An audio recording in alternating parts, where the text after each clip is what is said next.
Hello everyone, this is Pal Ponder on Weather. In this update, we're going to be going over my November forecast. So if you're new to the channel, click the subscribe button and notification bell to get all my daily updates to keep you ahead of the storm. Good morning everyone, this is October 31st and this is the November forecast, and what we're looking at here is the overall 500 millibar in the North American view. And we're going to kind of break this down week by week of November, you can kind of know what to expect in your area. So here's the setup for the first week. We're talking November 1st through the November 8th time frame.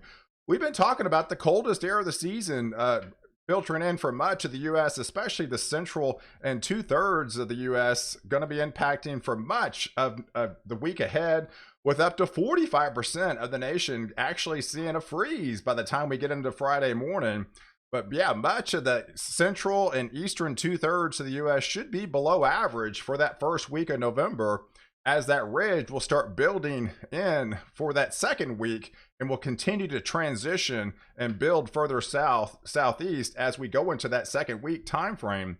So let's take a look at that second week. So as we go into that November 7th and November 14th time frame, yeah, we can definitely see the trough rebuilding in much of the southeast. So yeah, all the areas in the southeast will be experiencing those below average temperature anomalies. And yes, even Florida will get in the action and experience some of that cooler conditions for that second week of November, as we tend to start to modify for portions of the Ohio Valley into the Northeast and parts of the West Coast. But we do see another trough going to be building into parts of Alaska and Western Canada to bring some of those areas to be below average.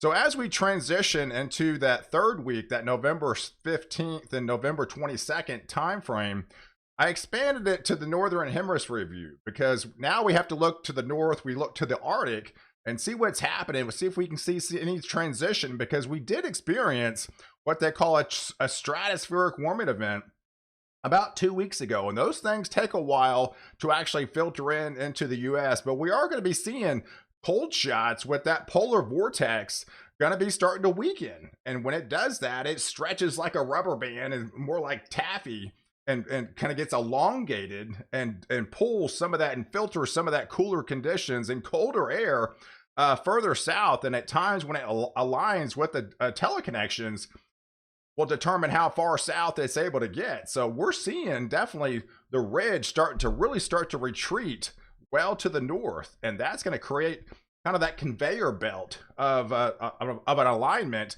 of this trough setting up over Western Canada into the northern states, into Idaho and Montana, and to parts of the Dakotas, with an active storm track, with the ridge starting to come back after you've been below average for much of the first half of November for the southeast. I do feel at least this week, for that third week, you're going to kind of rebound for the southeast and be above average temperatures, as we see the ridge really build well to the north up into the Canada here.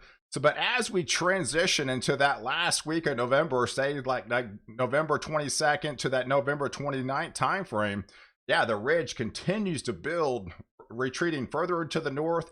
It brings that conveyor belt underneath and sends cold shots. So we're going to see an active storm track, and we should see some of those below average temperature anomalies filter back into much of the central 2/3 of the U.S. and come back for parts of the southeast, as this will continue to build and shift as we go into that first week of December. Then I think the conveyor belt really starts to set up. The polar vortex continues to be more elongated, sending colder shots further south. And I do feel we're going to be starting to see a very active storm track, with definitely a snowy setup as we transition towards the end of November. And especially this will transition into that December time frame. We're not going to go really deep into December in this video, but we are seeing another stratospheric warming event, and this could be a major one, already showing up in the models at the end of November. That could set the stage for a very cold December, and that's what I'm kind of planning on and to expecting, at least for the central and 2/3 and eastern part of the U.S., is a much colder winter still looks like to be on the table for those regions. But let's focus on November first. So let's take a look at the overall sea surface temperatures, because that has a lot to do with it as well. So we are in a La Nina. We got classified in a La Nina back in the middle of the month, and it continues to rapidly amp up and almost go to moderate La Nina type levels. We can see a lot of these darker blues starting to show up in much of the equatorial region, but this warm blob out here in the Pacific, that sets the stage for that atmospheric river events that we're starting to see in much of Northern California and much of the Pacific Northwest. You can almost see the alignment here with these above average temperature sea surface anomalies here, that is more or less confined to the northern California and further north, as these cooler conditions out here more or less aligned into Southern California, into the desert Southwest. That's typically your La Nina type setup. So let's take a look at that. Here's the latest from the Climate Prediction Center. We got a 90% chance of the La Nina continuing to go through September, October, November. You can see the blue shaded area. That is your La Nina forecast, continuing and expecting to be a La Nina all the way through the winter months. And then finally starting to retreat a little bit as we go into the early spring as of now. But here, this is the latest ENSO index, and man, look at that. It's been a dramatic drop, really. We first got classified. It's typically you have to have a negative 0.5 to be classified, and I think it was about October 14 timeframe. But we're continuing to dive south, and this is almost a negative 0.1 now. That's almost like in moderate La Nina type territory. So it continues to amplify as we go deeper into fall and going to the winter months. So let's take a look at the tropics now, because we're still dealing with a hurricane season.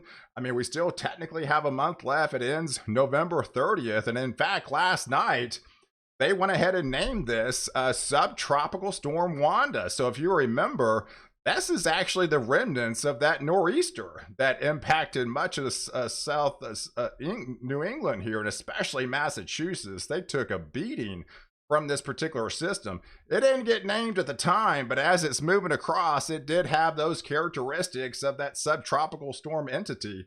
So they went ahead and named this event, even though it's technically not going to be impacting land or anything like that. It's going to be dissipating in a couple of days, but it was in fact the last name of the season for the 21st storm of the season. And so we're talking back-to-back years now that we've used all the names in the alphabet with this 21st named storm.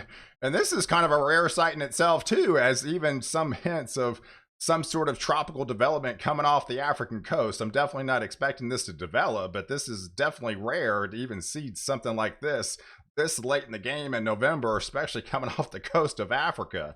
So let's take a look at forwards. I mean, what we could possibly expect from the tropics moving forward. It's been fairly quiet in October. So, I mean, technically last year we had the La Nina classified about 5 weeks sooner. It was about September 10th timeframe. So yeah, that put October in a very active month. This time the La Nina got classified October 14th, about 5 weeks later than what we've seen last year. October was actually fairly quiet in the tropics, but we still got a month left. And we see from the latest European model over the next 15 days, they have been hinting at this area down here in the Caribbean that could try to get its act together as the MJO does go into a little bit more favorable phases. And the GFS is actually a little bit more bullish with this particular system, having more ensemble members, and this one actually really ramps it up. I wouldn't be too concerned with one ensemble members, making this into a major hurricane. But we are seeing more spaghetti models starting to pop up in this region. So this is the area of concern as we go through the first, especially like 2 weeks into the tropics, to see if this is able to get its act together and form in some sort of tropical entity. Even if it does, we do have cold shots coming across the US, and I'm not really expecting this to impact the US at all. But if it does form, it could impact the Caribbean moving forward. So Now let's take a look at the JMA model. This is the Japanese model moving forward. This is that first week of November, and you can see some of the blues here. That's a lot of the upward rising motion air. That's a little bit more cooler air, also showing much over the central and eastern 2/3 of the US. But as we transition into that second week of November, this model is also implying that much of the colder air is going to be predominantly more or less into the southeast and blocked over the eastern part of the US, with that ridge building out west, continuing to drain a little bit more of those above average temperature anomalies out in those western areas. But then, yeah, as we do a snapshot for the entire month on the JMA model, yeah, it definitely puts some of those normal to above average temperature anomalies predominantly out western states, and then the below average anomalies predominantly into more or less in the central and eastern 2/3, especially into the southeast for the month of November. So now let's take a look at the overall precipitation, what we could kind of expect over the next 2 weeks.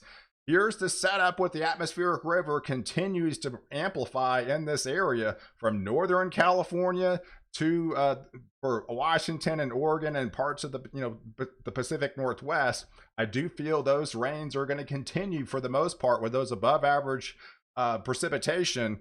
Here's the active storm track predominantly over the next 2 weeks as these systems dive down over the Rockies, come across Texas, and potentially come up and be above average precipitation for much of the Tennessee and Kentucky into West Virginia and Pennsylvania. There's the setup with this track over the next 2 weeks in the tropics. So the latest European model and the GFS is kind of hinted at this. If it does actually form, it will take more or less this track over the tropics. So yes, Jamaica, the Cayman Islands could be impacted, the Bahamas, Cuba, some of these areas could be impacted if this actually does form into a tropical entity going forward. And here's the latest weeklies for the entire month. Definitely still implies much above average precipitation or much of the Pacific Northwest. There's the active storm track as this continues to dive down to the Rockies, come across the Texas Panhandle. I'm not really believing this from this model. I don't think this is actually going to come to fruition, but there's your active storm track predominantly for much of November, with these setups over the southeast and coming up for parts of the Ohio Valley in the East Coast. Here's the latest GFS, kind of implies the same thing. Atmospheric river continues to stay intact for the Pacific Northwest, dry for much of Southern California and into the southwestern regions, amplifies over the Central Plains, over the Rockies, above average precipitation anomalies, and coming up the East Coast and the Carolinas for much of the Northeast with some of those above average rains. And there's the temperatures. I do feel I like this. I mean, this is the temperature anomalies for the month of November. I think predominantly as a snapshot for those 30 days in November, as far as temperature anomalies, I think those more or less normal conditions are going to be aligned much off the West Coast, with those rains moving in and keeping those cooler conditions alive. I think this area is going to be a little bit more above average for parts of the West and the Southwest. And then as we transition getting into the central and eastern 2/3, and especially the Southeast, I do feel this is going to be the area that are going to be experiencing those below average temperature anomalies predominantly for much of those 30 days in November. So now let's take a look at the snow. Here's your active storm tracks, and I think I like this one for November as well, because this looks like pretty feasible for November type standards, with these active storm tracks coming in over the Rockies and over the higher elevations, dumping some heavy snows, and then transitioning to light to moderate snows into the Denver area, filtering all the way down into places like Flagstaff, going into northern parts of New Mexico. I think the Panhandle of Texas see some snow. Yeah, you could get a flurry or two in places like Lubbock, but predominantly for these areas right here, you historically really don't see any snow for November standards, but you do see some snow at times for Kansas and much of Missouri and Iowa and Nebraska. And with these active storm tracks, and I felt especially as we transition towards the end of the month and going into November, I think the Great Lakes are really starting to amplify. I think the lake effect snow is really going to start to kick in. And there's the more or less the active storm track for November standards, as a lot of the heavier snow will be confined to northern PA, northern New York, northern Vermont, New Hampshire, and to northern Maine. I still think you're going to get a little bit down further south, but this is November, and I'm expecting a dramatic turn for December and a much colder December on the table. So this is more or less transition month for a much colder December that I feel that's coming our way, or at least the central and eastern 2/3 of the country. So I appreciate you guys watching. Do like this video. Definitely leave your comments below. And don't forget to subscribe to my channel to catch the latest update where I protect you before and after storm.